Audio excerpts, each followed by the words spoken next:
Hi guys, and welcome back to my channel. This is going to be a little bit of a different video. I'm sure if you are into books and you browse BookTube, BookTok, Bookstagram, all those fun spots, I'm sure you have heard of the series Boys of Tommen. So I had this idea, and this is heavily inspired by another creator. I will put all the information in the description box. Her name is Carrie. Carrie can read. She does a very similar thing like what I'm doing today on her channel for fantasy books, and I've watched every single one of them for a series that I've never read, and I absolutely loved it. So I figured I'm sure there are people who would love this kind of thing for Boys of Tommen, because why not? So I have had this idea to do an entire Boys of Tommen timeline plot summary. So that is what I'm going to be doing today, and I'm going to be going in timeline order. Publication order would be binding 13, keeping 13, saving 6, redeeming 6, taming 7, releasing 10. I'm going to be doing a completely different order. We are doing timeline order. And we are starting with Releasing 10, which is my favorite book in the Boys of Tommen series. And I'm just going to give a disclaimer here that Boys of Tommen deals with very heavy subjects, very triggering subjects. So if you're someone who didn't want to read the books on your own and be put in that headspace in those characters' POVs, that is what this video is basically for. I have talked to a lot of people in real life who don't think they could handle this kind of book, and I totally understand that. So I am just here to give a summary of Releasing 10, and I'm going to be doing this in 2 parts. Releasing 10 is almost 800 pages, and so we're going to go through parts 1 to 13 today. So hopefully this video isn't super long, but I have 24 front to back pages of notes, and it's about 330 pages, which is like, that's the standard size romance novel. So let's get started. Okay, so our story starts with our Lizzie Young here. The book opens on June 12th, 1991. So we have Catherine Young, Michael Young, Kiva Young, and Lizzie Young. So this family is living in England, but the sister, Kiva Young, she wants to go back to Ireland. She's upset because her friends at school are making fun of her for the way she speaks, and she just misses home. We learn that Lizzie Young cannot speak. She has the ability to speak, but she doesn't talk. The way she communicates is physical touch with her mom. She likes to touch her mom's face to let her know she understands what she's saying, or she likes to be comforted by the smell of her mom. We see her do this later on with Kiva. She touches her face when Kiva is pleading with her to communicate, and that is the way Lizzie at this point in time communicates. Lizzie is 3 years old in 1991. In these early chapters, I really had a hard time with Kiva because she blames Lizzie for basically everything. She blames Lizzie for why they live where they live. We see a lot of Kiva very frustrated with her parents and very frustrated with Lizzie, her parents, for uprooting her life, and upset with Lizzie because she feels her life has been uprooted because of her little sister. We are in Lizzie's POV, so she feels guilty and she feels really bad that her family is kind of upset with her. By November of 1991, Lizzie's doctors already want to put her on a medicated treatment plan for her violent outburst, and her mom likes to think of them as tantrums. The father vehemently disagrees that these are not tantrums, that there's something wrong with her, and he wants her on a medication. And we learn from this chapter that there seems to be a family history of mental illness in the Young family. So on Lizzie's father's side, by December of 1991, they are on a plane and they are moving back to Ireland. So Kiva gets what she wants. Her sister, though, at this point is not happy about having to uproot her life again, and for changing schools and leaving her new friends behind. And we start to see this tension between Catherine and Kiva, and she is putting a lot of the blame on Lizzie, and Lizzie feels very guilty. There's a running theme where Lizzie always considers herself bad. It has a lot to do with the way her family reacts to Lizzie's behaviors and the things that Lizzie does or does not do. By February 1992, we see Lizzie's dad really wants basically nothing to do with her.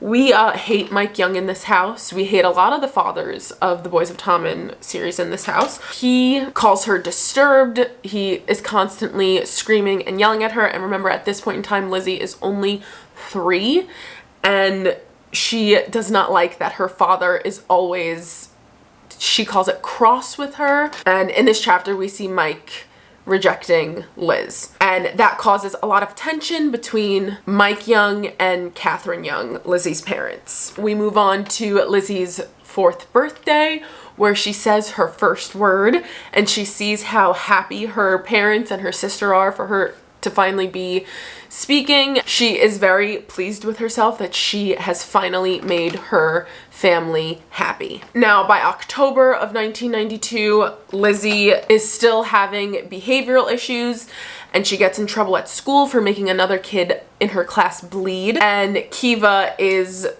ranting and raving about how much she hates Lizzie. We also learn in this chapter that Catherine Young, Lizzie's mom and her biggest comfort, has cancer. And in this scene also, we finally see Mike Young stand up to Kiva and basically parent his child.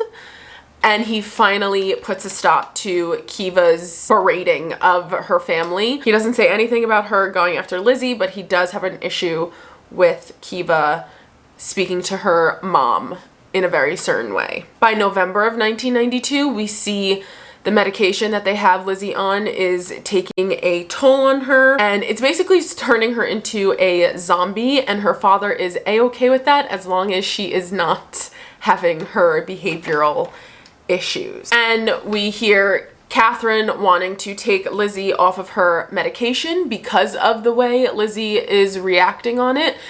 And the father says absolutely not. Kiva agrees with him, and this is the first instance where we see Lizzie starts to hear voices in her head. Now, Christmas 1992, Lizzie is 4 years old. We find out that Mike's sister, Nell Young, has come and taken Lizzie to a lake to feed the ducks, and that greatly upsets Catherine Young. She is not happy. She's not having it. She does not want Nell anywhere near Lizzie.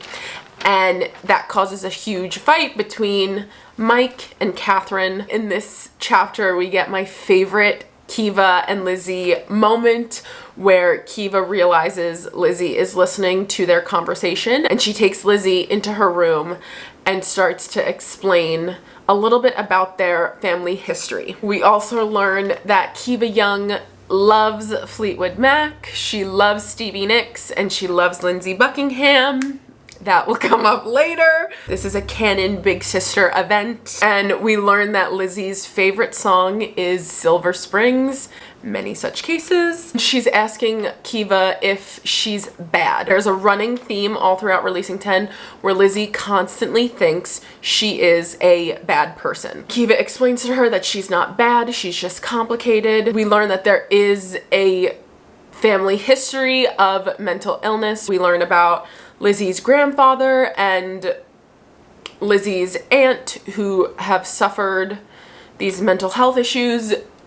The aunt was able to get it under control with medication, and Lizzie kind of puts the pieces together in her head. She has to take medication. She also hears voices. Does she have what her aunt and her grandfather have? Catherine Young believed that Nell came to the house to throw Lizzie in the river, and Kiva warns Lizzie that if Nell ever comes back around, to stay far away from her. Then we get to New Year's Eve of 1992, where they move into Old Hall House, which is Catherine Young's family estate. It is located in Ballylaggan of Cork County, Ireland. I hope I said that right. Kiva is begging her mom to hold Lizzie back from school for the rest of the school year so that Kiva could have at least one normal year of school without having to worry about Lizzie. They come up with an agreement that they're going to send Lizzie to junior infants after Kiva goes to secondary school at Tommen College. By April 1993, we see Kiva is having a party and we get to meet Darren Lynch. Darren is defending Lizzie to Kiva. Kiva is throwing a fit because Lizzie scratched Saoirse Murphy's eyes and made her bleed. We have our first Joey and Lizzie comparison. By September of 1993, Lizzie is attending school at St. Anthony's, which is a school that will help kids who need a little bit of extra help. She is 5 years old at this point in time and she's supposed to be in primary school, but the doctors think it's a good idea to keep her at this school, and she is worried that she is bad in school. We learn that Lizzie doesn't really like to speak if she's not at home with her mom. The teachers are what she calls cross with them. And Catherine wants to take Lizzie out of school. And we also learn that Catherine Young is in remission. Kiva Young is now in secondary school at Tommen College, and she comes home in a very happy mood because she just met a demon at school. She just met Mark Allen. We refer to him as the devil. Kiva has been babysitting for the Gibson family, our first mention of the Gibsons. The mother of the Gibson family is leaving her husband and moving her boyfriend Keith Allen into the house, who is the father of Mark Allen. And Catherine allows Kiva to invite Mark over for dinner. It's September 19th, 1993, and Lizzie is 5 years old and she meets Mark Allen for the first time. And this is where we get a little bit of clarification on what exactly the diagnosis is for Lizzie. She has selective mutism. The doctors say it's due to past trauma. We don't know what that trauma is, but that is why Lizzie hasn't spoken until she was 4 years old and why she is very selective about who she speaks to. And Kiva uses that information to basically let Mark know Lizzie knows how to keep secrets and she won't tell their parents that they've been making out, basically. I hate this man. I hate this man so much. Mark is playing with 5-year-old Lizzie, and Kiva is very grateful that Mark is so good with kids and so good with Lizzie. We're moving on to November 15th, 1993. Lizzie takes off her clothes and starts walking around her house, and her father absolutely loses it on her. And we have our very first italicized memory, who we know is Mark Allen abusing Lizzie. And we know Mark in this scene is calling Lizzie bad. He's saying that God is punishing her, and God sent Mark to make Lizzie better. Oh my god, I like literally feel like I'm getting nauseous just talking about this. Then we go to Christmas of 1993, where we learn that Mark has been abusing Lizzie in her room when he has sleepovers with Kiva. And in this scene, we also have Mark Allen taking Polaroid photos of Lizzie. Then we enter part 2.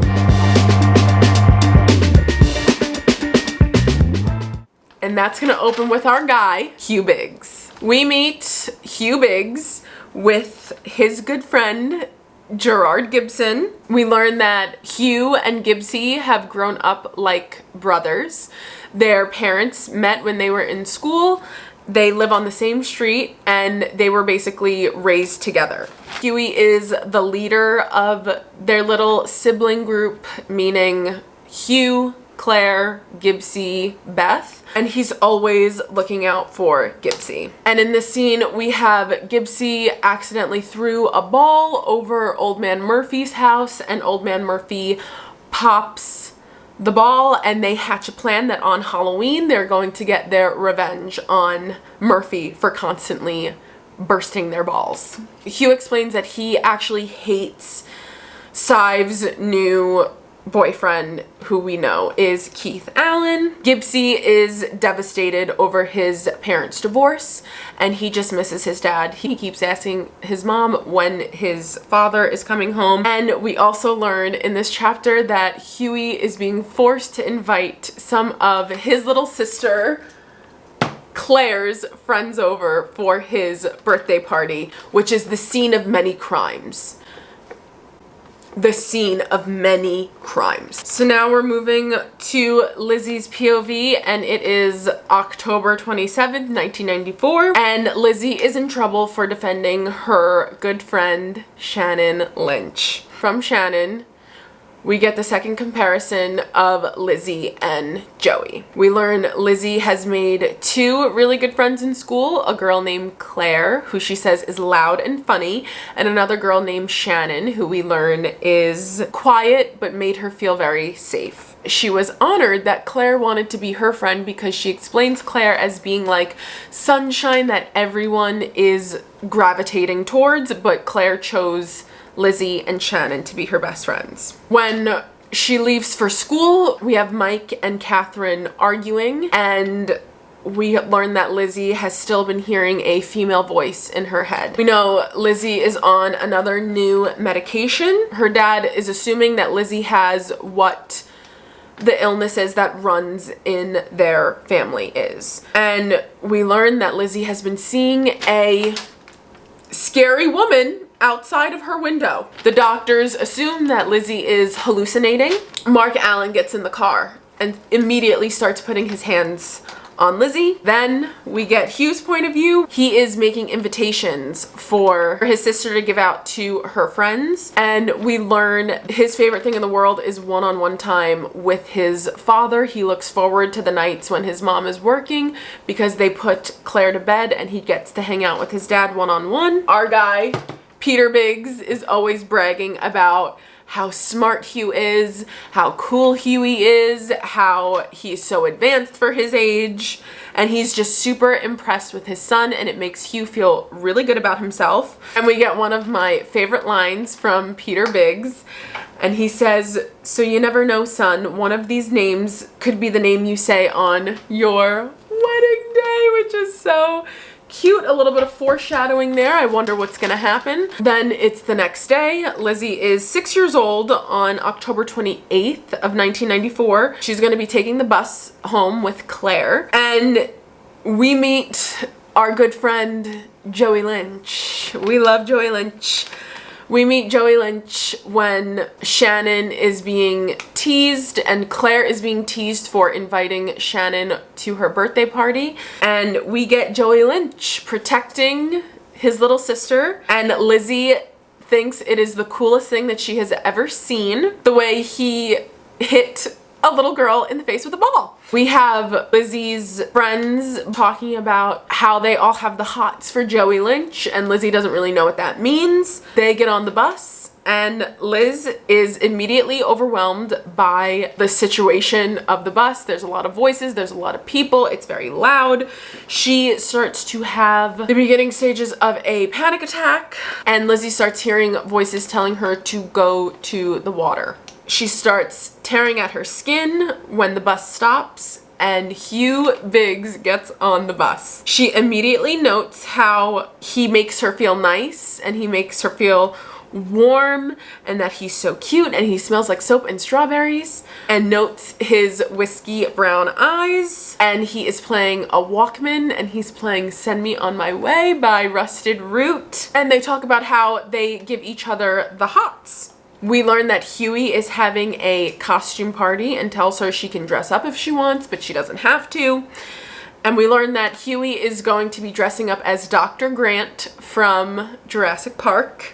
And then it jumps to Huey's POV, where he explains when he gets on the bus and he sees Lizzie that she looks like a ghost or an angel, something otherworldly, and he calls her the prettiest girl in Ballylagan. And he doesn't care that he's being teased by his friends for having to invite her. He's just happy that she agreed to come.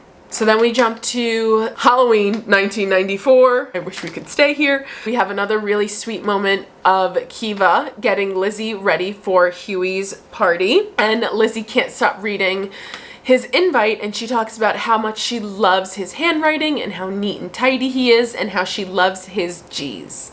And she also loves that her sister seems so happy for her, and her sister is just happy that Lizzie is finally acting normal. And we have a scene here of Kiva telling Lizzie that if she doesn't want to talk to the doctors, that she should start telling white lies to the doctors. That's not a good idea. We learn that her mom is back in the hospital, leaving Kiva to take on that role. And she promises Lizzie once again that when Lizzie is older, she's going to explain everything to her.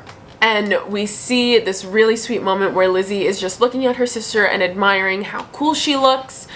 She talks about Kiva's style, how she wears all these cool bracelets and she wears these band t-shirts. And she asks about Darren and why Darren hasn't been around, and we learn that Darren's family can't afford to send him to Tommen, so he goes to a school called BCS.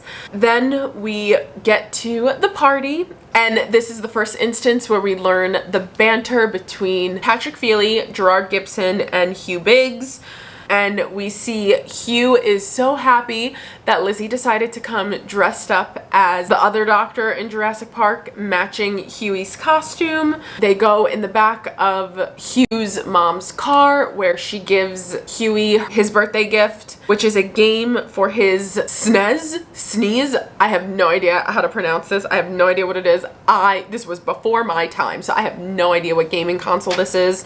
Huey was gonna save up his birthday money to get himself this game that Lizzie just got him, and he's just so happy. And while Lizzie is giving him his birthday gift, we learn that Lizzie is actually incredibly smart, and she is reading levels above what she's supposed to be, and Hugh is very impressed by this because we know Hugh Biggs loves books and he loves reading, and he basically starts quizzing her on all the books that he loves and is shocked to learn that she also loves those books. And for the first time, Lizzie opens up to someone outside of her family about her selective mutism, and that's why she had to be held back in school. The boys at the party are all hating that there are girls there and that they have to interact with girls, but Huey doesn't care because he gets to hang out with Liz. Because of the rain, they have to stay inside for the party, and Lizzie starts to have, again, the beginning stages of a panic attack, and Hugh comes over and somehow calms her down. And this is where they admit that they like each other, and we have our first instance of Hugh sees the way Gibbsy and Claire looks at each other, and he just knows that they're gonna be in love forever. Now, by the time Hugh's birthday party is over, we learn that Lizzie's family is stuck in the hospital. There's no one who can come pick her up, so Lizzie gets to go trick-or-treating with the gang. After they go trick-or-treating, they execute their plan of egging Old Man Murphy's house. And because Hugh Biggs has the worst luck of anyone I've ever seen in this series, Hugh gets caught as he's about to throw an egg at Old Man Murphy's house, and Lizzie ends up biting him. And the whole gang thinks it's so cool, and by gang I mean Patrick Feely, Claire Biggs, Gerard Gibson, Hugh Biggs, and now enter Lizzie Young. And we have a very cute scene where they explain that before their group was a square with just the four of them, and Lizzie makes it a star, and Gerard is the one that says a star is better than a square, and they vote on inviting Lizzie into their little group.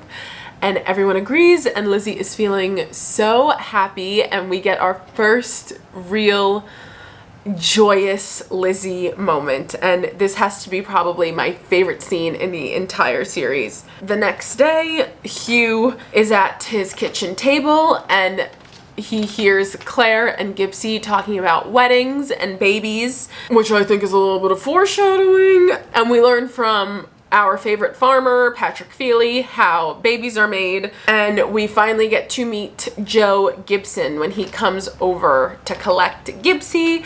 We see what a beautiful relationship Gibbsy has with his dad and why he misses him so much. Patrick gets picked up by his sister, which I think is foreshadowing. And when the dads, Peter Biggs and Joe Gibson, are asking why Old Man Murphy is complaining about kids egging his house, and they're asking who bit him, everyone is covering for Lizzie, and she's kind of freaking out that she's gonna get in trouble, but everyone covers for her.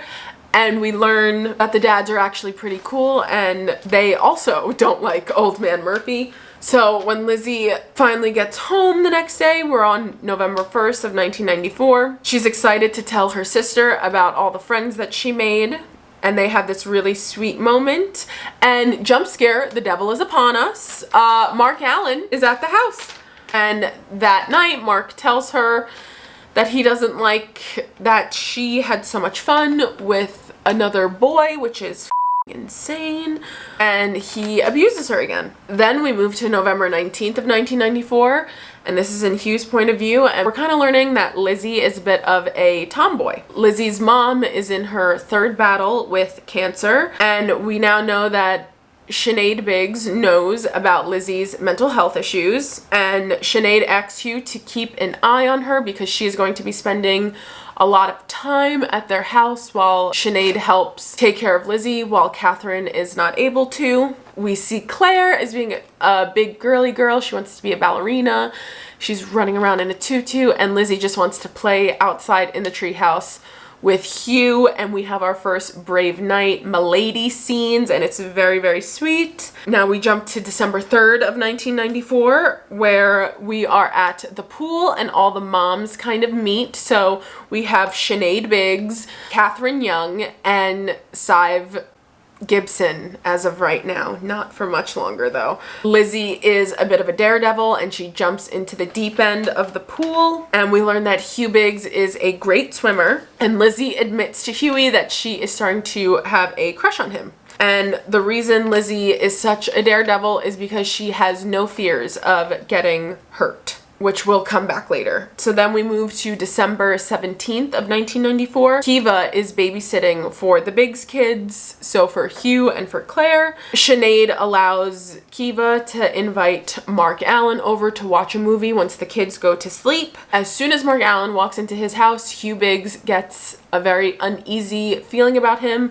He just has the instinct to not allow his little sister to be left alone with this guy, so he stays up with Claire and Mark and Kiva and watches the movie. We learn here from Hugh that he has been noticing bruises all over Gibbsy. He has his reservations about Mark just based off of his treatment of Gibbsy. Then we skip to New Year's Eve of 1994, and we have this very sweet scene of Lizzie and Gibbsy as they wait for Claire and Hugh to get to Lizzie's house because Lizzie's family is throwing a New Year's Eve party. And we have Gibbsy talking about how much he hates his new stepdad and how much he misses his father. And then finally the bell rings, and they're both so excited that Claire and Hugh are coming over. And instead of being at the party, because we know Lizzie does not like large crowds and loud noises, they spend the whole time exploring Lizzie's giant estate.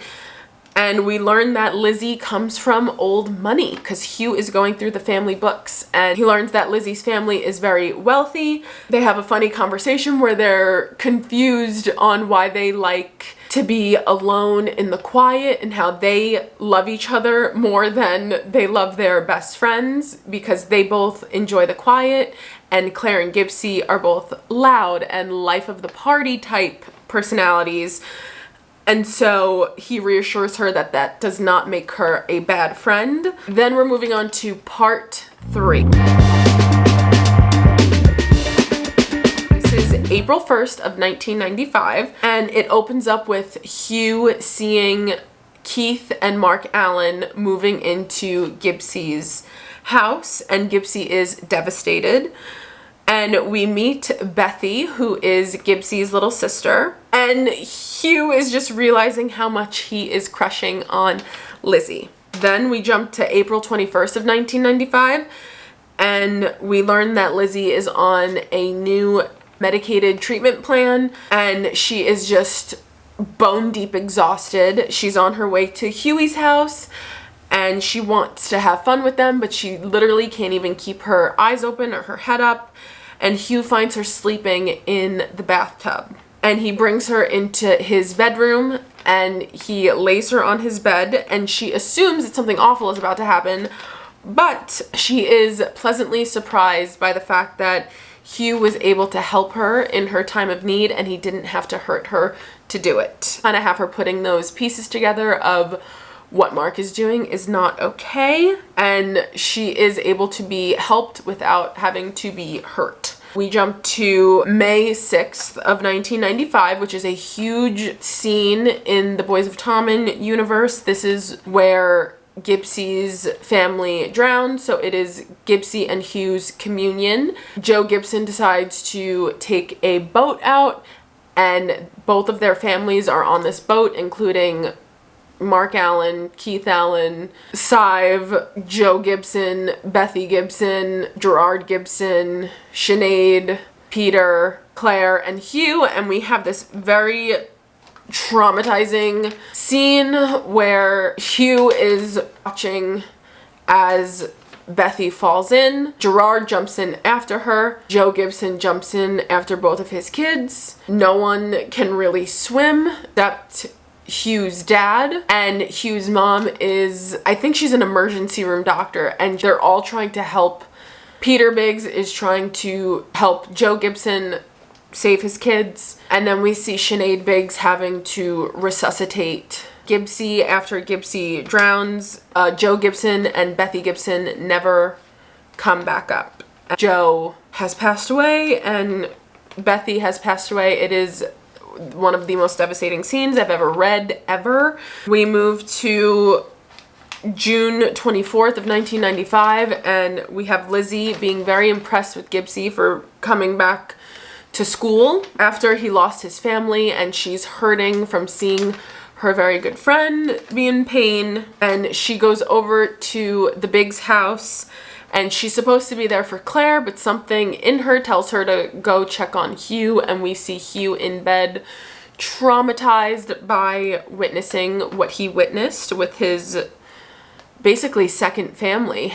Half of them are gone. We get our very first I love you no matter what scenes for Hugh and Lizzie. We are now at July 4th of 1995. Okay, so we are in Hugh's POV, and we are at Patrick Feely's house.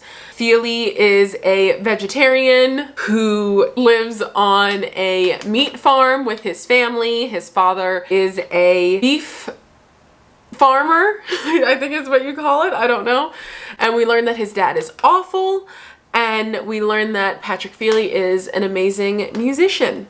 Then we jump to September 9th of 1995. Lizzie walks in on her sister and Mark, and we get this very creepy vibe where it's very obvious Mark enjoys that Lizzie is witnessing that. And I'm not going to get too detailed on what she walked in on. And Kiva is screaming at her, and Lizzie is very confused on what's going on because she's a child. I mean, she's literally only 7 years old when this is happening. And Mark is the devil. We jump then to October 30th of 1995, and we learn that Hugh Biggs is very upset because his father has mentally checked out of their lives ever since the drowning of Joe and Bethy Gibson. He is upset that his father isn't coming to his rugby games, and he has not really even had a full conversation with him in quite some time. Then we go to part 4. Lizzie's point of view, and we learn that Hugh wants to be a heart doctor because he wants to fix everyone's broken hearts. Here we have the infamous bad touch scene, where after this point, basically going forward for the rest of the entire series, Lizzie is never the same because Hugh explains to her what a bad touch is, and he's very surprised that her parents have never really explained these physical boundaries with her before, and this is where it kind of clicks in Lizzie's head that what Mark is doing to her is wrong. She goes home and essentially attacks her sister because she blames her sister for bringing Mark Allen into the house, allowing those bad touches to happen to her. And we have our one and only moment of clarity for Lizzie for the rest of the book, really, where she understands who is doing this to her, that it's wrong, and that she wants it to stop, and she blames her family for allowing this to go on. And once that happens, Lizzie's dad sends her to treatment and to talk to doctors. A few weeks go by and Hugh has not heard from Lizzie. We're jumping to October 12th of 1996. Hugh is extremely worried about Lizzie, and Kiva is babysitting, and Kiva tries to explain to Huey that Lizzie has a sickness of the mind and it's not something that you can see, and Lizzie is away getting help. Then we jump to October 25th of 1996, where we learn Lizzie has been talking to a lot of doctors, and she's been explaining to the doctors that there's a monster who comes and hurts her. And the doctors basically tell her that everything is in her head. And then they medicate the absolute out of her, basically. And she kind of feels comforted in the fact that the things that Mark were doing were not real according to doctors. So then we jump to October 31st, 1996. It's Hugh Big's birthday party. This is when Lizzie comes back, which might be paralleled in the next book. I'm just saying that might be a parallel. She opens up to Hugh about the monster and the scary lady that she sees. Then we get to New Year's Eve of 1996, where the monster comes back. Lizzie no longer believes that what's happening to her is actually happening to her because the doctors have convinced her that it's all in her head. We have the next day, Lizzie is severely medicated and she gets her first period. She hangs out with Huey during her family's New Year's Eve party. Lizzie has a very scary encounter with Mark when he learns that she has gotten her first period. Then we're jumping to January 17th of 1997. Lizzie hasn't been to school for weeks, so Hugh decides to bike to Lizzie's house all on his own, and he gets Lizzie out of bed and he takes her on a walk, and Lizzie is worried that Hugh won't like her because she's not normal, and he reassures her that she doesn't need to be normal and he accepts her for exactly who and how she is. And we get this really beautiful quote that I'm gonna just read to you straight out of the book. And this is Huey to Lizzie. He says, "There's no such thing as normal, Liz. It doesn't exist. It's just a word someone invented to make everyone behave the exact same way so they could tick the exact same boxes. Really? Hell if I knew, but that was my theory on the matter. It's just a word," I repeated, wiping a tear from her cheek, "and you are way too special to tick the normal box." "I am?" "Yep," nodding, I smiled at her. "You could never be described by a word, Liz, and especially not a boring one like normal. You know what else? I wouldn't change a single thing about you. I love that you don't tick that boring box." Sniffling, she reached for my hand. "You wouldn't change me if you could?" "Nope, how come?" "Because then you wouldn't be you," I explained, wiping away another one of her tears, "and a world without Lizzie Young would be a travesty." I just whacked myself in the face. I just got makeup all over my book. Oh my god. I love that quote. And then we go to Lizzie's point of view, where she's explaining how Hugh Biggs made it easy to be alive. We really see through Lizzie's eyes how Hugh is able to bring her back to herself when she gets in these very low points when she's switching medications. And then we jump into part 5.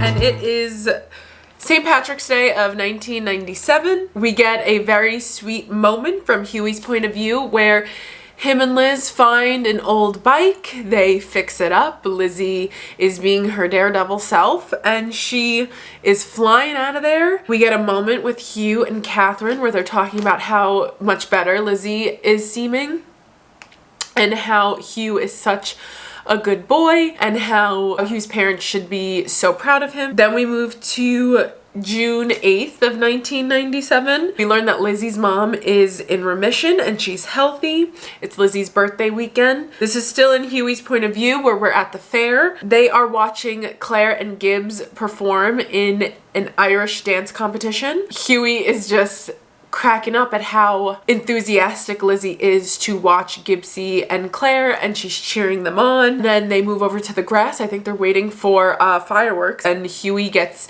immediately uncomfortable with how Mark keeps putting his hands on Lizzie. I think he like grabs one of her pigtails or he grabs one of her braids or something. Hugh snaps. He is noticing the bruises that Mark is leaving all over Gibbsy. Huey keeps trying to tell Gibbsy's mom, and she's not hearing any of it. Then we move to August 23rd, 1997, and we're in Lizzie's point of view, and it's a really good day. Very hot summer day. The tarmac is actually melting on the road, and Huey shows her how to carve their initials into the tarmac. They're gonna come back and show their kids, and then they start talking about marriage and babies and how one day Huey is going to ask Lizzie to marry him. Lizzie looks up and she sees Scary Lady. And for the first time, Huey also sees the Scary Lady.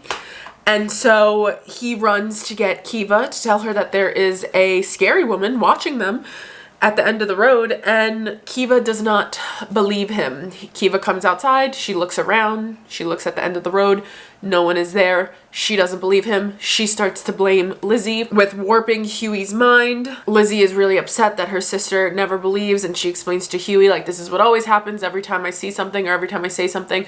They don't believe me, and Huey reassures her that he does believe her. We move to September 5th of 1997, and Huey is at Gibbsy's house, and we meet Brian the cat. If you know the theory about Brian the cat, I 100% agree with it, and we really get it from the minute that Sive Allen brings in Brian the cat, and Gibbsy is explaining like he does not want this cat, he does not like this cat, the cat is vicious towards him, and she doesn't really care. She really doesn't care what her son says ever. Then we move to Halloween of 1997, and we are in Lizzie's point of view, and we learn that she just had a sleepover with our good friend Claire. They're in full costume and they're waiting for Claire's mom to come pick them up for Huey's birthday party. We learn that Gibbsy is going as an egg and Claire is going as a baby chick, and Lizzie's going as Morticia Addams, and Huey is going to be going as Gomez. That will come back, I promise you that. And then Mark turns the TV on and he's watching Baywatch, and Claire explains to him like, this is not appropriate for me to be watching,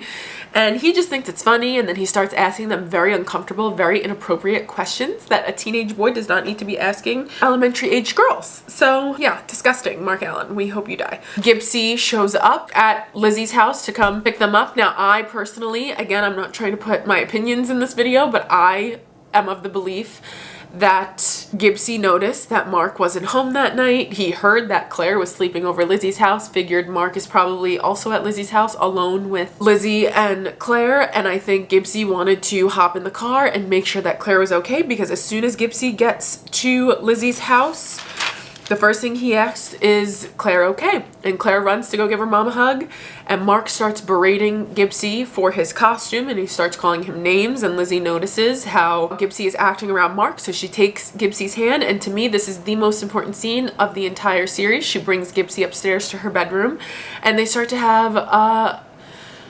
very interesting conversation about the things that they notice that Mark does with Kiva when Mark is at either of their houses, and how Mark is just basically disgusting at both of their houses in front of these children, and they're kind of like using Kiva as a conduit to what Mark is doing to them. And then they both come to the conclusion together that they both hate Mark Allen. Same. Okay, so now we're moving on to part 6. It is February 22nd, 1998, and we are in Lizzie's point of view. And Lizzie is talking about how she feels her absolute best and safest and most comfortable when she is in Claire and Hugh's house. She is supposed to be over at Gibbsy's house right now for Gibbsy's birthday party, but she explains that intense feeling she gets at her own house is also present at Gibbsie's house. She doesn't understand why. Even though she was at the birthday party, she sneaks back over to the Biggs house and she hides in Huey's room. We have an incident with Brian the cat is attacking children. Huey comes to get Lizzie to tell her all about it. In Lizzie's point of view, she really just wants to open up to someone about what's going on with her, about the scary lady, and about the monster, the very dark thoughts that Lizzie's starting to have. And we get another I love you no matter what moment. Then we jump to May 2nd of 1998 and it is Kiva's birthday and we're in Huey's point of view, but he is over at Lizzie's house. He is still mad at Kiva for not believing him and Lizzie when they opened up about seeing the scary lady at the end of the street because Kiva has labeled Hugh a liar. He starts to notice how Lizzie is very different than the rest of their friends, how she processes emotions is very different than the rest of their friends, and how deeply sad Lizzie can sometimes get. And he just wants to be there for her and help her. During this birthday party, Hugh is hanging out in Lizzie's room and he notices how Mark just likes to waltz into Lizzie's room whenever. He doesn't knock, he doesn't let himself be known, he just walks straight into Lizzie's room multiple times, and Hugh starts to get that creepy feeling that he got when Kiva was babysitting and brought Mark over. Hugh just gets this really uncomfortable, uneasy feeling anytime Mark is around children. He starts to stand up to Mark and he starts yelling at him to stop walking into Lizzie's private bedroom, and Lizzie is super impressed that Hugh is so okay with standing up to him, and Huey explains to her that Mark is a bully and bullies feed on fear and Mark can't feed on Hugh because Hugh is not afraid of him. He promises Lizzie that he is always going to be there to protect her. We are moving on to Lizzie's birthday of 1998, so it is June 9th. Lizzie is turning 10 years old. Huey came over with cake that Gibbsie has already taken a bite out of. Huey is super excited to let Lizzie know that he is going to be having a sleepover at her house, and he talks about how much him and Lizzie absolutely love reading, that this is the only friend that he's able to just sit in the quiet with and read because his other friends aren't like that. He talks about how much he loves Lizzie's mind and how it kind of works very similar to his, where he likes to be on his own and in the quiet, and Lizzie also loves to be alone in the quiet and reading, so they're able to do that together. And then we have this sweet scene where Huey kisses the inside of Lizzie's wrist and she then kisses the inside of her wrist in the same spot, and it's just very innocent, very cute, young love. Then we move on to July 10th of 1998. Lizzie is having the best day and it is summer and the gang is all together at Huey and Claire's house. Claire is hanging out in her inflatable unicorn. Feely is lounging on the inflatable pool bed. Gibbsie is listening to music, and Hugh and Lizzie are jumping off of the roof and into the pool. They love to impress each other. They're both daredevils. They're both not afraid really of anything. They love that about each other, and they're able to do those specific things together that their other friends aren't really into. Then we move on to October 3rd, 1998, where Lizzie is having a memory dream, another italicized memory dream. We basically learn from the things that Lizzie remembers that Gibbsie has opened up to Kiva about what Mark had been doing to Gibbs. Lizzie has a very intense encounter with the monster and he is very violent towards her. When she wakes up, her and her sister have to go to the Biggs house because Kiva is going to be babysitting. They get in the car and Kiva just explains she's very out of it. She feels not right. Lizzie asks, were you drinking last night? Were you smoking last night? Like, she sees Kiva do these things with her friends when their parents aren't around. So she's wondering if maybe she is hungover or she is high or something. And in my opinion, Mark drugged Kiva after she confronted him about what Gibbsie opened up to her about. When they finally make it to the Biggs house, Lizzie completely breaks down to Hugh, and Huey's mom is trying to comfort her and help her through whatever it is that she's upset about. All Lizzie wants is Huey, and we have that really cute line where she says, her son was my son. She breaks down to Huey about her nightmare that she had about the monster. So now we're moving on to part 7. It's October 15th, 1998. Lizzie is on a new medicine. She's feeling very numb. She explains that it feels like she's kind of in a fog. She's super exhausted. She's trying to participate with her friends. She's talking about how impressed she is with her friend Claire because Claire is really good at this whole social part of school. They're playing jump rope. They're just hanging out. We call it recess here in the US. They're outside. Lizzie is getting extremely overwhelmed and anxious, and she goes to find her one friend that makes her feel safe and calm, who is also kind of quiet like she is, and that is Shannon Lynch. So when Lizzie finds Shannon, we see Shannon with Joey, and she's crying because some girls have torn up her sweatshirt, and Joey hands over his sweatshirt that he's wearing even though he doesn't have anything, and it's pretty cold. And Lizzie is just very taken by the fact that Joey is willing to go without just to make sure Shannon is okay. So she makes a note in her head to put some extra clothes aside for Joey. Then we learn that Lizzie spends a lot of time on the timeout bench because a few days goes by and she is there for defending Shannon again. She, I think, hit another girl, and she gets put outside of the classroom on the bench,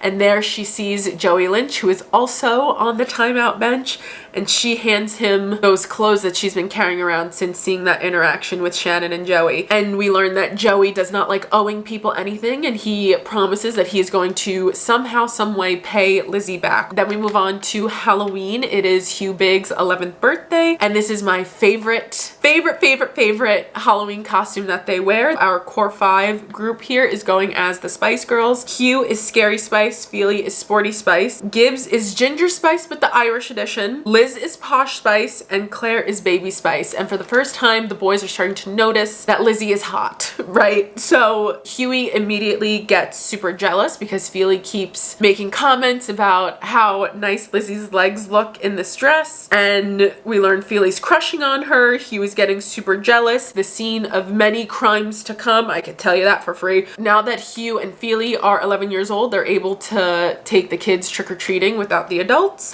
And Hugh just wants to spend alone time with Lizzie. He just wants to hang out with Lizzie. He doesn't want to be bothered by the rest of the friends. And so he hangs back, lets all the other kids go ahead, and he starts talking to Lizzie about how Feely has a crush on her, and Lizzie says she knows. And we learn that Feely has actually asked Lizzie out, and Lizzie had turned him down because all she wants is Hugh Biggs. And then the next day they go into school, and Hugh is arguing with Feely about going over his head and asking Lizzie out, and Feely promises that he'll never ask Lizzie again if Lizzie really means that much to Hugh. We'll see about that. We'll see. For the first time in this scene, we get Gibbsy calling Lizzie the Viper, and he does it as a term of endearment, and he says that Huey loves our little Viper. So moving on, it is November 15th, 1998, and we learn that Lizzie is unfortunately self-harming. She starts to open up a little bit more to Hugh about her nightmares, and she tells him that they're getting worse, and he reassures her that she's not crazy. He believes her when she says that the scary lady is coming to get her, and he promises that one day he is going to be the one to catch the scary lady. I'll see you, claiming 10. Then we move on to New Year's Eve of 1998. Lizzie's family is having their annual New Year's Eve party. Feely points out when Mark and Kiva eventually get married, that Gibbs and Liz will eventually be brother and sister-in-law. When Lizzie comes into the room and hears Gibbsy all upset, she is immediately ready to defend Gibbsy, and Gibbsy lovingly calls her their little Viper. From Huey's point of view, he describes Gibbsy as a master concealer. They have a very funny interaction where we learn Lizzie knows how to do the Lita moonsault, and to me, that's incredible. As a WWE fan, I got very excited reading that for the first time. So then we move into part 8. And we are at January 22nd of 1999. It opens up with Lizzie immediately being attacked by the monster. She's thinking that all of these interactions with the monster, this demon here, when she wakes up, she's noticing bruises all over her body. She starts to mentally basically break down about it at school, and she hides behind a wall and starts to kind of like beat on herself when Joey Lynch shows up, and he immediately wants to help her. We get our third "You Remind Me of Me" from Joey Lynch himself, so even he sees a lot of himself in Lizzie. He reminds her that he is going to return that favor for the clothes, and he wants to know who is making her cry. He promises her that one day he is going to repay her. And then we move on to February 19th, 1999, and it is Gibbsie's 11th birthday, but Gibbsie's not at school, and Huey is immediately concerned. So after school, Huey goes over to the Gibson house, which is now the Allen house, unfortunately, and he notices that the door is locked, which is incredibly unusual because they kind of have an open door policy between the two houses. So Mark ends up answering the door all sweaty and gross, and he says that he was working out. He kicks Huey off of the front steps. He says that Gibbsie is homesick and that he's babysitting him. Huey is not taking that because it's Gibbsie's birthday, so he climbs a tree and climbs into Mark's bedroom, which he describes as a pigsty. And we also learn that there are Polaroids all over Mark Allen's desk. I wonder what those are. When Huey finally makes it to Gibbsie, he says that he kind of looks dead in his bed, and he's so startled when he comes in that he jumps up and he winces in pain. So Huey pulls him out of bed and says, "We're gonna take care of you over at my house until your parents come home." And in this scene, Huey notices that when he's trying to take Gibbsie out of the house and past Mark, that he squeezes his hand almost as hard as Lizzie does when Lizzie is around Mark. And we have this really great inner monologue moment of Hugh and his understanding of Mark. And I'm gonna read that to you right now because I feel like it's very important for the next book. He says, "Mark Allen was a mean bastard. He was always goading, mocking, and tormenting Gibbs. And when he wasn't making my friend cry, he was making my babysitter cry. Difference was, I wasn't Gibbsie or Kiva. I wasn't Claire or Liz either. I wouldn't stand for it. Yeah, I was younger than him, but I was tall for my age and I wasn't afraid to throw down, even if the probability of getting my ass handed to me was high. I had no doubt Mark could hammer the living daylights out of me, but the fact that I wasn't afraid to go head to head with him with the knowledge that I would surely get in a few shots of my own caused him to pause a moment." And then he says that everyone loved this guy. Everyone. I tried to tell Sive about the bullying. She wouldn't hear a word against her precious stepson. I tried to tell Kiva, but she believed me even less. Many such cases. The next day, Mark knocks on the door asking if Hugh and Claire want to go to the movies with him, Gibbsie, Kiva, and Lizzie. Hugh agrees to go just so his sister doesn't go anywhere with Mark alone. Then we move to February 26, 1999. We have more of those italicized memories of the monster from Lizzie. Memories that she does not believe are real, even though she sees marks and fingerprints all over her, and she's starting to lose her grip on reality a bit. Then we move to St. Patrick's Day, 1999, and Hugh is noticing how badly Lizzie is starting to struggle mentally, and he's feeling extra protective over her. Then we meet another demon named Pierce O'Neill, and he is picking on Gibbsie. He's calling him a fatty. He hits him with a ball. It smacks Gibbsie in the nose. Gibbsie's nose starts bleeding. Gibbsie passes out. Gibbsie does not like the sight of blood. Hugh starts pushing Pierce. Lizzie throws the ball into the pond, and then Danny Call comes over and says, "That was my ball. Go get it." Starts screaming and yelling and cursing out Lizzie, and Lizzie's giving it right back to him. And then Danny pushes Lizzie to the floor, causing Hugh to run over. It all ends with Lizzie kicking him in the balls, and we love that for her. Feely is praising Lizzie for having Gibbsie's back, and then it jumps to Lizzie's point of view, and Lizzie immediately knows that she's in trouble. When they go back to Huey's house where Kiva is, she is panicked that her dad is going to find out because she knows that Kiva is the dad's eyes and ears, and she knows that her dad is going to be hearing about this from her sister. The only thing she's really worried about though is that Huey is going to be mad at her for embarrassing him in front of his friends, but Huey is praising her and saying how happy he is that she defended Gibbsie. Then we move into part 9. We are in Huey's point of view view, and Claire comes home from school saying that she thinks there's something wrong with Lizzie, talking about how Lizzie ran outside barefoot, took her tights off, and started running in the rain. Huey is trying to cover for her, and Claire lets him know that Lizzie came into school late and then left early. Huey goes to his dad and asks his dad for a ride to Lizzie's house. Huey is very panicked that something is wrong with Liz, and he's really begging his dad for help, and his dad lets him down once again and basically says, go find your mom. And Huey decides right then and there that he will never again ask for his father's help. Then we jump to Lizzie's point of view, and she is at the doctor's with her parents, and her parents are crying and they're devastated. We learn that the school is now aware of Lizzie's mental health issues, and Lizzie is feeling extremely numb. Then we go back to Huey's point of view when he's on his way with his mom a few hours later to Lizzie's house to make sure Lizzie's okay. And the mom is trying to plead Huey's dad's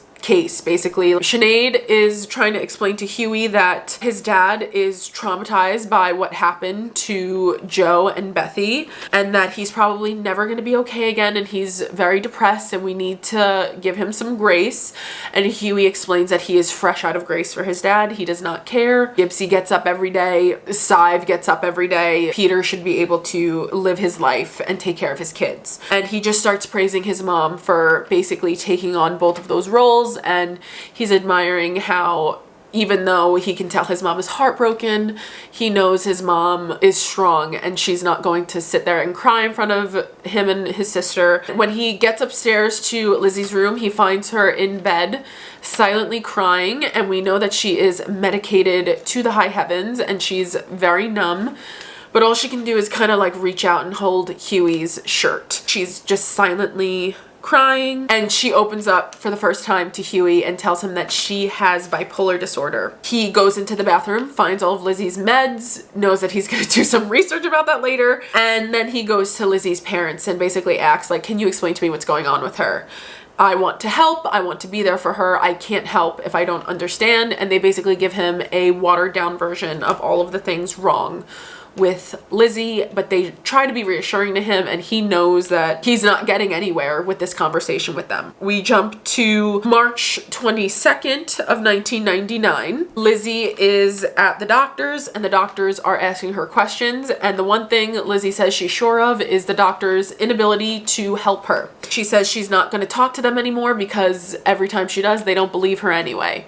And so she stops believing in the doctors. And then we get on March 31st of 1999, Huey is cycling over to the public library, and he's taking out a book on mental health issues, and he is learning all about bipolar disorder, and he is fascinated by the human mind and how Lizzie's mind works, and he's determined to help her even if he has to figure it out on his own. And then Huey basically every day after school starts visiting with Lizzie, and at first all he could do is just sit there with her while she is either asleep or crying. He slowly starts to get her out of bed, take her on walks, and very, very slowly he starts to bring Lizzie back to herself. Yeah, and he's successful in doing that. By April 9th, 1999, Lizzie's kind of back to herself. Kiva tells her she wants her to open up to her doctors now, and she's just happy that Lizzie is acting human again. And Lizzie says that if she has to fight to be normal, she'll fight every day as long as she gets Hugh.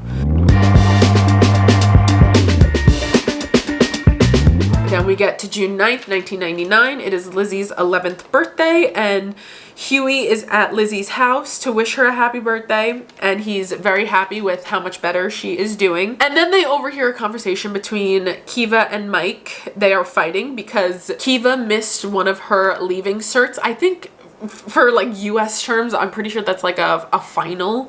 She missed her basically senior year final. It's for English, so that's one of her main subjects, and because she missed that one, she automatically fails out of 6th year. And we learned that she did that because Kiva went to get an abortion. I'm gonna sound so stupid. She had to get on a boat because abortions are not legal in Ireland at this time, so she had to get on a boat. She missed her exam, and her dad is furious, and her mom is devastated that Kiva didn't go to her and tell her what was going on. Lizzie says to Hugh that she overheard Kiva on the phone with a friend who I'm assuming was Darren. Then we move to June 25th, 1999, and Lizzie is super excited to be going on a trip with Huey and his family. We learn that Mark has been been banned from the house. He's not allowed to come over, and surprise, surprise, Lizzie's doing a whole lot better. She wants to say goodbye to her sister before leaving on this trip, and she sees her sister's in bed. She's still crying even though it's been weeks. And now that Kiva is basically the family disappointment, her father is finally treating Lizzie like a daughter, and she's so happy that her dad is actually being kind to her. And then she basically leaves with Kiva saying just awful, horrible things to her, and we really see how the tables have turned. How Mike is being good to one, evil to the other. It's just kind of reversed now. So it is now June 27th, 1999, and Lizzie is on vacation with the Biggs family.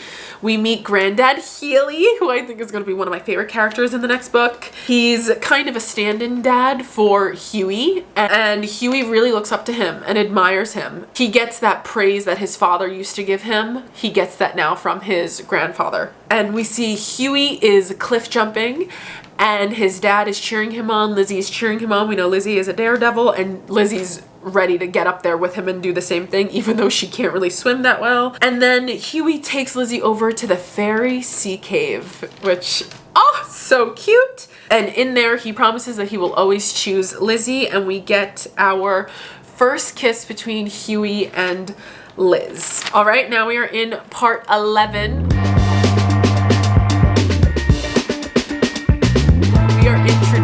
To a very important character in the Boys of Tommen universe. Enter Johnny Kavanagh. Welcome, Mr. Rugby. When Johnny Kavanagh arrives to Ballylagan, he really changes the entire dynamic of our core five in our little star group of kids that we have here. We learn that Pierce and Hugh have gotten into another fight, many such cases. And we learn that Lizzie is really holding a grudge against all of the other boys for picking on Gibbsy. They're at rugby club and they're playing spin the bottle, and Huey is panicking that one of the boys are gonna land on Lizzie, and he's worried that she is going to kiss someone else. And he specifies it that he does not want the bottle to land on that touchy-feely redhead. I don't know who that is. I'm just saying. It's Huey's turn to take his first turn at spin the bottle, and he lands luckily on Lizzie, and they get their 2-minute kiss. And then we jump to August 28th, 1999, where we learn that after that trip that Lizzie went on with Huey and his family, Huey is starting to look at Lizzie very differently. We're learning he is starting to have way bigger, more intense feelings towards Lizzie. He opens up to Feely about it, and he's very resentful because he feels he should be able to go to his dad and ask his dad about girls, and he hates the fact that he has to rely on his friends who are just as clueless as he is. Then we jump to Lizzie's point of view, and we are in the Biggs backyard, and we're having a camp out outside. We learn that Kiva has spent the summer depressed in bed and having basically a big mental breakdown. Mark is still forbidden from Old Hall House. Kiva has to repeat 6th year, but she's not going to be doing that at Tommen. She's going to be doing that at BCS this time. And we learn the story of the Banshee of Ballylagan, about a witch from back in the day who would scream through the streets and stole 6 children. And the town found the 6 kids with their hearts ripped out on like the beach. And every 6 years she comes back and steals 6 more kids. I wonder if that's gonna come back up soon. I know a few kids. I know a few kids who 6 years later were not in a great space. Lizzie loves the story of the Banshee of the Ballylagan because she's always wanted to be a witch. Claire is now petrified to go to sleep outside, and Huey doesn't want to hear any of it, so he decides to go sleep in the treehouse. And once everyone falls asleep, Lizzie follows him up to the treehouse where Huey is reading, and they start to have a chat about their relationship. And Huey explains to Lizzie he's starting to see her as more of a girlfriend than a friend, and he asks if that's okay with her, and she agrees, and then they both tell each other that they like each other, and then they decide that they are boyfriend and girlfriend. It's very sweet because it's kind of opposite of the scene before it where Huey is very resentful for his dad, and then he goes to Lizzie and they end up just figuring it out together, and it's very sweet. Then we get to part 12.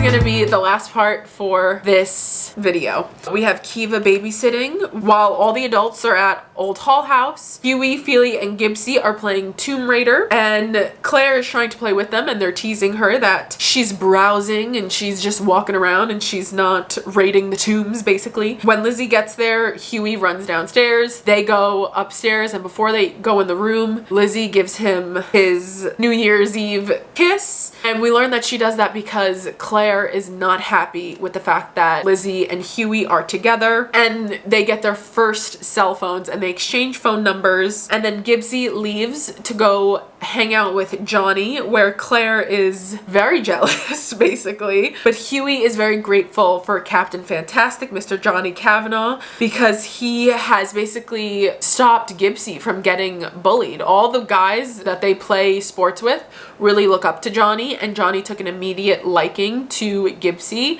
and so now they look at Gibbsy and Johnny as one, and Johnny is always looking out for him. So Huey is just very grateful, even though he doesn't spend as much time with Gibbsy these days. He's very grateful that Gibbsy has someone who is willing to protect him. We have this very sweet monologue where Huey is just looking around at his friends, and he is very happy for where everyone is at. We go to the next day. It is New Year's Day, January 1st, 2000, the new millennium, and we're in Lizzie's point of view, and we learn that Lizzie has been at the best spot she's been in. She has great friends. Her mom is in remission. She's healthy now. She gets along with her dad these days. Her meds are working. And then it all changes when her mom has a heart attack on New Year's Eve. She's in the hospital. And they learn our good Catherine over here, her cancer is back, unfortunately. And when her cancer comes back, Mark Allen comes back. Then we jump to Huey's point of view. He is going back to Lizzie's house with her, and when he gets there, he sees Mark hugging Mike on the front steps of Old Hall House. And we have the famous Hugh and Mark scene in this chapter. So we have Mark and Hugh going back and forth about how they don't like each other. I'm just gonna read you guys the end of this interaction that they have. It says, "You do realize I'm in 6th year and you're in 6th class, don't you?" He growled, glowering at me. "I could snap you in half if I wanted to. Don't worry about what class I'm in," I mused, still chuckling. "I'm sure by the time I reach 6th year, you'll be ready to graduate." "You think you're so smart," he seethed, balling his hands into fists. "You mark my words, Biggs. One day in the future, when you're all grown up, I'm gonna hunt you down and I'm gonna put a bullet in your head." "Oh yeah?" Still smiling? I locked eyes on him and warned, "Or maybe one day in the future, when I'm all grown up, I'll hunt you down and put a bullet in yours." I wonder what that could mean. Okay, and we're going to end this plot summary of Releasing 10 here. This video is probably so long. Okay, so I am gonna end this video here. I'm just gonna let you guys know going forward, for each of the Boys of Tommen books, there are 6 books currently, and I'm going to be doing this for every single one of them, where we're gonna recap the entire summary for all of the new fans that are getting ready to watch the TV show. Yeah, that happened. Anyone who wants to know about the entire series, but they don't have the time to read it, they think the books are too triggering, they're not really big into reading, but you want to know what's going on before the TV show comes out, I'm going to be doing this in timeline order. So for these 2 videos, it's going to be for Releasing 10, and the next one is going to be Saving 6. We're going out of publication order, and we're going strictly in timeline order. That's going to be all 6 books broken up into 2 parts because they're very long books. That's going to be 12 videos right there. So that is the current plan. I really hope you enjoyed this video. I know it was probably incredibly long. It's either read a book for 12 hours, listen to a 12-hour audiobook, or maybe an hour and a half of me just explaining to you everything that happened. Yeah, let me know your thoughts down below. And you can find all of my social medias in the description box. I cannot wait to get to the other books. I've been talking Releasing 10 for, what is it, since May of last year. So hopefully you guys enjoyed it. I know I enjoyed making it. So stay tuned for part 2, which should be coming shortly after this one. And yeah, thank you guys so much for watching, and I will see you in the next one. Bye guys.